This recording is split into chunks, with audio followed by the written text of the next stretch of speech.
So this happened like last week, but I've been focusing on Worlds games. So yeah, sorry about that. Either way, it's still relevant.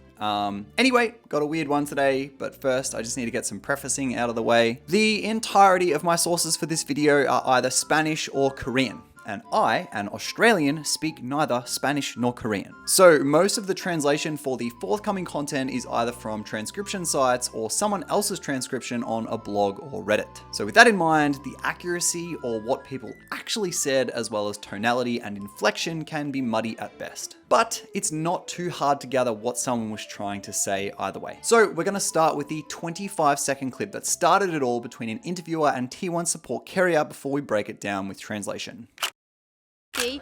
그리고 혹시 카메라 앞에서 귀여운 포즈 세 번만이라도 해주실 수 있나요? 더 귀엽게? I can't.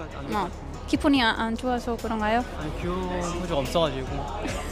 오케이 괜찮습니다. 배수. 오케이. So firstly, the interviewer Irene asks Keria to do 3 cute poses in front of the camera in an aegyo style, which is like K-pop cute style sort of thing. Idol, I would say.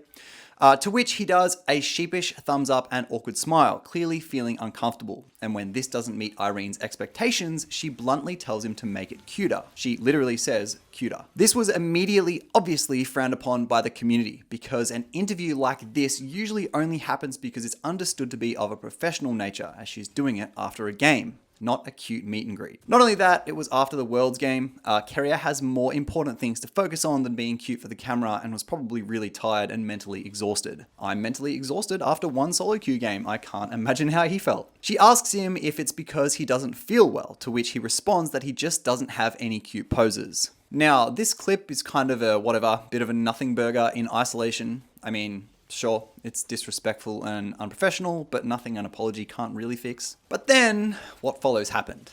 The interviewer went on socials and started flaming Keria, even going as far to wish that T1 loses and put voodoo curses on him. She blamed K-popification for her behavior, which basically just means that in Korea, players are treated like idols, and so she expected that of him. She settled this on a Spanish esports podcast/stream, which I'll play in the background with a translation on your screen from someone called Jenna on Twitter. So credit to Jenna. Hola. Irene, ¿qué tal? Vale.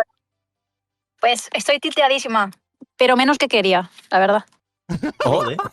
Ojo. She starts off by saying that because of the game that they just played, she knew he was tilted. Quote, they were directly talking about the games. They were so fucking tilted. Now I need to note this was before T1's game against MKOI, and someone from the podcast asked if she overheard any useful information for MKOI to use against them, like a strategy or banning certain champions, which is like borderline cheating and extremely unprofessional. This was all because she was near the team tent after their game, waiting to interview, of course.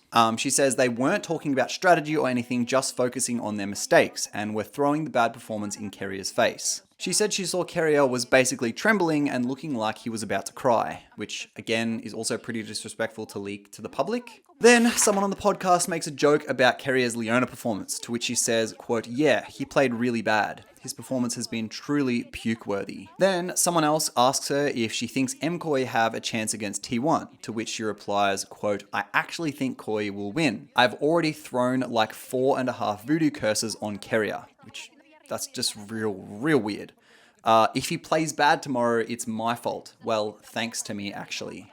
Again, super disrespectful. Then someone asked if she actually spoke to him or if he refused an interview, to which she says, quote, I spoke to him for about 5 minutes, but he refused everything. I had questions prepped, but he said he didn't like how they performed and was super moody. They then ask if she's going to upload it, to which she says, of course, but she needs to fix some things because, quote, the dude gave me a pretty trashy clip. The segment then ends with these 2 answers. In one of them, a host says he feels bad for Keria, to which she says, quote, I don't feel bad for him. He could have been less emotional and less of a dick to me, and I have no pity for him. I tried my best, but he gave me bad answers for everything, like don't take your bad mood out on me. He was just being snappy and kinda rude. With all these responses to Keria's alleged behavior though, it doesn't seem like he was being rude. We all just saw the clip, right?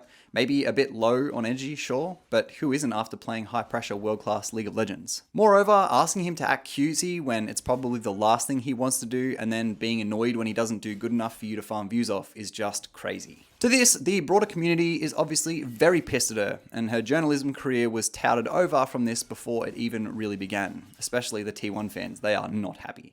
And she didn't even end up posting the Keria interview because she kind of knew she was in the wrong. A lot of her tweets have been deleted and stuff. With all this contained to mostly the Spanish-speaking community, I'd be surprised if Keria had even heard of this though, and therefore he nor T1 have responded despite the weird shit that she said. But this begs the question, what do you guys think of the way she conducted the interview? Was she in the wrong? Was Keria in the wrong?